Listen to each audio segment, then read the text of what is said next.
Hi everyone, நான் doctor Sasitharan. So இன்றைக்கி நம்ம பார்க்க போகிற மெடிக்கல் கண்டிஷன் என்னென்னா அலர்ஜிக் ரெனைட்டிஸ் சொல்லுவோம். ஸோ நான் சொன்னவனே நிறைய பேர் நினச்சிருப்பீங்க. ஸோ உங்களில் நிறைய பேருக்கு அடிக்கடி காலையில் தூங்கி எழுந்தோடனே அடுக்கு தும்பல் ஹச் ஹச் ஹச் அப்படின்னு அடுக்கு தும்பல் அதிகமாக பண்ணிக்கிட்டே இருந்திருப்பீங்க. ஸோ அதனாலவே ரொம்ப கஷ்டப்பட்டுருப்பீங்க. என்னடா தூங்கி எழுந்தோடனே ரொம்ப கஷ்டமாக இருக்குது, தொல்லையாக இருக்குது, இந்த அடுக்கு தும்பலை சமாளிக்கிறதே எனக்கு ஒரு பெரிய வேலையாக இருக்குது, அதுக்கப்புறம் நான் எதுக்கு வேலைக்கு போகணுன்ற மாதிரி நீங்கள் நிறைய டைம் நினச்சிருப்பீங்க. ஸோ உங்களுடைய மேஜரான சிம்டம் அடுக்கு தும்பல்.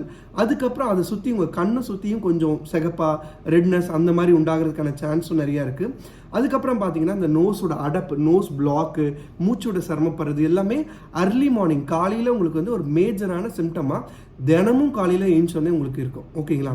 ஸோ அது நீங்கள் வேலைக்கு போக ஆரம்பித்தோடனே உங்களுக்கு அந்த சிம்டம்ஸ் கொஞ்சம் கொஞ்சமாக கம்மியாக ஆரம்பிக்கும். ஸோ நீங்கள் யோசிப்பீங்க, என்னடா காலையில் தூங்கி எழுந்தோடனே தினமும் இந்த சிம்டம் ரொம்ப தொந்தரவு தருது, இது எதனால் இருக்குன்னு நீங்கள் நினச்சிங்கன்னா உங்களுக்கு அலர்ஜிக் ரெனைட்டிஸ் இருக்கிறதான சான்ஸ் ரொம்ப ரொம்ப அதிகமாக இருக்குது.